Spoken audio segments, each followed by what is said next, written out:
Cette page spéciale avec les Français. On va commencer tout de suite. On va prendre Hakim. Hakim qui est contrôleur SNCF. Bonjour Hakim, merci d'être en direct avec nous. D'abord par rapport à ces retraites, vous faites partie des grévistes ? Bonjour Jean-Marc, oui effectivement je fais partie des grévistes en effet. Ouais.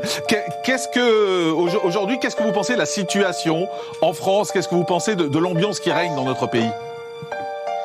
Pour moi c'est une ambiance un petit peu nauséabonde. Il y a vraiment un manque de respect total envers la population qui manifeste tous les jours et qui se prive financièrement de salaire pour défendre justement une réforme qui n'est pas adaptée aujourd'hui à la situation actuelle.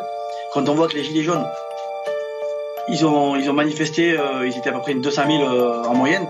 Le président de la République a mis du temps à pouvoir les recevoir et à pouvoir écouter leurs doléances. Ensuite, il a fait un tour de France. Aujourd'hui, on a à peu près entre 1 et 2 millions de Français travailleurs et travailleuses qui manifestent au quotidien. Et il n'y a toujours pas de silence, pas de signe, rien du tout, pas d'écoute. Voilà, donc c'est un peu triste de voir que la situation se dégrade et elle risque d'accentuer un peu plus dans la précarité pour les travailleurs et pour le pays parce qu'il risque d'avoir des blocages beaucoup plus importants. Qu'est-ce qui est le plus dur pour vous au quotidien, au fond ? Parce que cette réforme des retraites, j'ai envie de dire, même si on imagine ce que c'est, ça reste abstrait, mais c'est les fins de mois qui sont difficiles, c'est de voir les prix s'envoler. C'est quoi le plus dur au quotidien ? Mais c'est un tout, c'est l'inflation qui ne cesse de monter, c'est de voir de plus en plus de familles en difficulté, voir des commerçants qui malheureusement ne peuvent plus subvenir à leurs besoins parce qu'avec les tarifs de EDF, de GDF, ça augmente, tout augmente, les salaires n'augmentent pas. Il y a de plus en plus de déstocks, je ne sais pas si vous connaissez sur Paris des déstockages alimentaires où les Français vont faire leurs courses avec des bons alimentaires. Aujourd'hui, il y a, si vous voulez, les Français aujourd'hui qui se sentaient entre guillemets intégrés par le biais du travail, se sentent de plus en plus dans la précarité alors que des personnes qui ne travaillent pas ont peut-être une meilleure situation financière que ceux qui travaillent. Si on met de côté la réforme des retraites, parce que sur la réforme des retraites, j'ai bien compris que vous faites partie de ceux qui voudraient qu'elle soit retirée. Côté financier, parce que l'État n'a pas arrêté depuis des mois de faire des chèques essence, des chèques pour la nourriture, pour l'alimentation, pour l'énergie. Le gouvernement n'arrête pas de faire des chèques. Et pour vous, c'est pas suffisant ou c'est pas la bonne méthode ? Après, qui je suis pour dire que c'est pas suffisant ou c'est pas la bonne. C'est votre avis qui m'intéresse.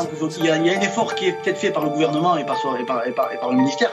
Mais aujourd'hui, quand vous voyez que quand vous avez plus de 2 millions de Français qui sont en désaccord total avec ce qui se passe actuellement, je pense qu'il faut réfléchir. Je pense que cette réforme, il faudrait la reporter. Elle n'est pas prioritaire. Je pense qu'aujourd'hui, la réforme des retraites n'est pas un acte précis à faire aujourd'hui en 2023. Même s'il est à son dernier mandat, il y a des choses plus prioritaires. La réforme justement sur l'égalité entre les hommes et les femmes, sur les salaires, sur la réforme contre la précarité. Même si le chômage aujourd'hui il a un peu baissé et c'est bien, mais voilà, aujourd'hui il y a le Pôle emploi qui est en train d'harceler les demandeurs d'emploi. Sinon ils sont résiliés s'ils refusent un emploi à plus de 100 km. Je l'ai vécu encore hier, il y a des amis à moi qui m'ont appelé, ils sont convoqués en une semaine, ils ont été convoqués 2 fois.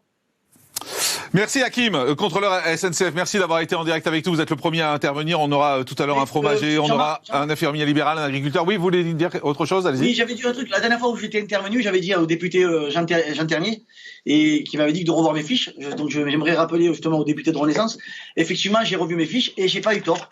Donc la réforme aujourd'hui contre les parlementaires, elle aurait dû être faite par eux, ils auraient dû montrer l'exemple. Un sénateur avec 2 mandats, il part avec 4 300 € de retraite. Merci beaucoup. On va rester, Robin Reda, peut-être sur le début du discours d'Hakim qui nous dit, au fond, il y a des problèmes plus urgents que la réforme des retraites. Ces problèmes plus urgents, c'est l'alimentation, c'est les fins de mois, c'est la précarité. C'est ça, pourquoi est-ce qu'aujourd'hui on se concentre sur les retraites ? D'abord, juste dire à Hakim que je suis venu sans fiche, mais je peux lui confirmer que le régime spécial de retraite des députés a été supprimé en 2018. Mais pas celui des sénateurs. Voilà. Effectivement, c'est à chaque chambre parlementaire de déterminer son régime de retraite, et ce régime de retraite des députés a bien été supprimé. Moi, je